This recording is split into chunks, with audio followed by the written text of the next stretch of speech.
Tumsifu Yesu Kristo. Mpendwa mtazamaji, leo karibu tuweze kutafakari na kujifunza somo hili, tufahamu maadui watatu wa ufuasi wetu kwa Mungu. Kwanza, kabla ya yote, na kuomba bonyeza maneno yaliyoandikwa subscribe hapo chini, kisha tuweze kuendelea. Maadui watatu wa ufuasi wetu kwa Mungu.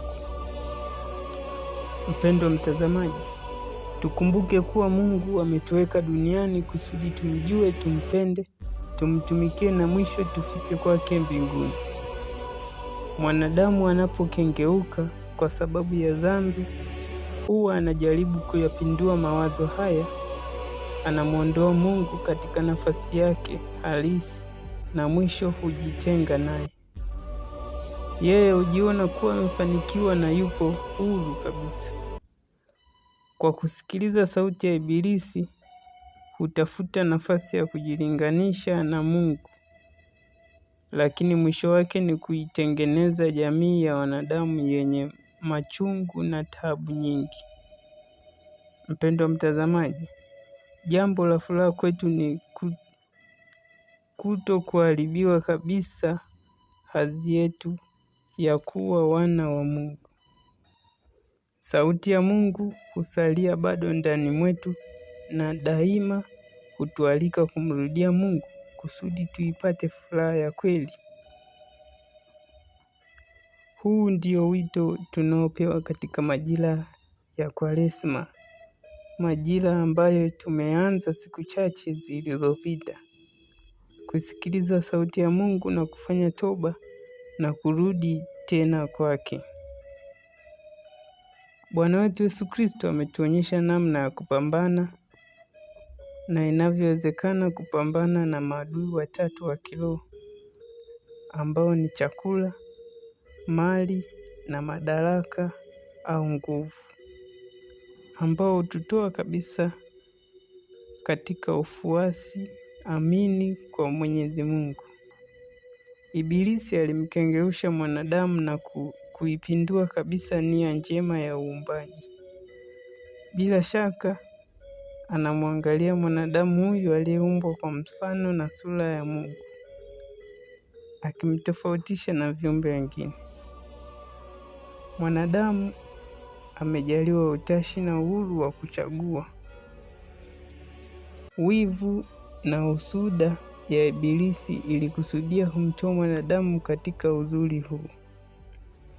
Mwanadamu anakubali kuhadaiwa na kuuza uhuru wake kwa Ibilisi kusudi afanane na Mungu.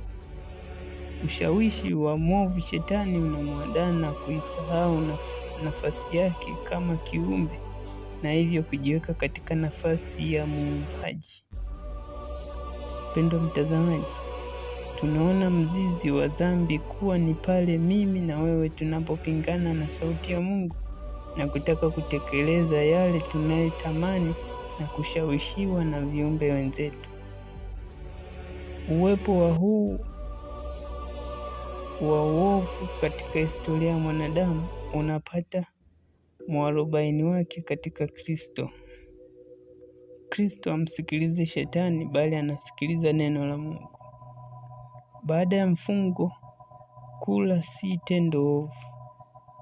Shida inayojitokeza pale tunapoangalia kwa nini nile muda huu na kipindi hiki.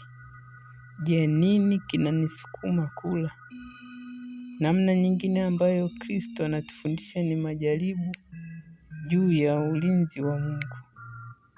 Hili huweza kujitokeza katika hali ya kukebei uwezo wa Mungu kwako.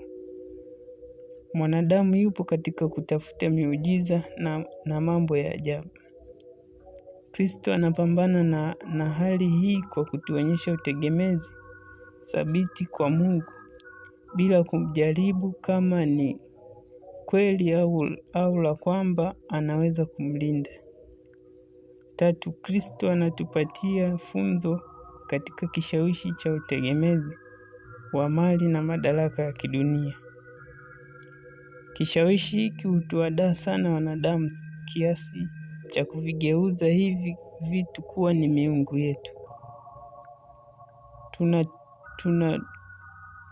tunagutushwa na mahangaiko yetu ya kila siku kutafuta mali, madaraka, mahangaiko yetu na kuwekeza nguvu na rasilimali zetu kutoka huko na kumpinga Mungu kikumbo.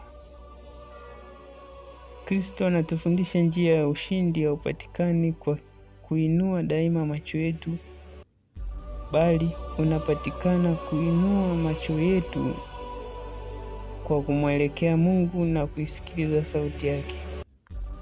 Medani za kiroho anazotumia ndizo pia zinazohimizwa katika majira haya ya kufanya toba. Kwa kufunga na sala tunamsogelea Mungu na kujitegemeza kwake, na pia tunafundishwa kujitegemeza katika neno la Mungu. Asante mpendwa mtazamaji, usisahau kusubscribe, kulike na kushare. Tukimalizia kwa sala.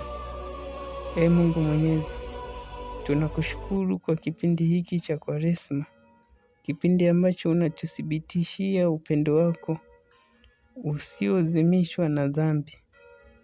Tujalie neema yako, macho ya mioyo yetu yafunguke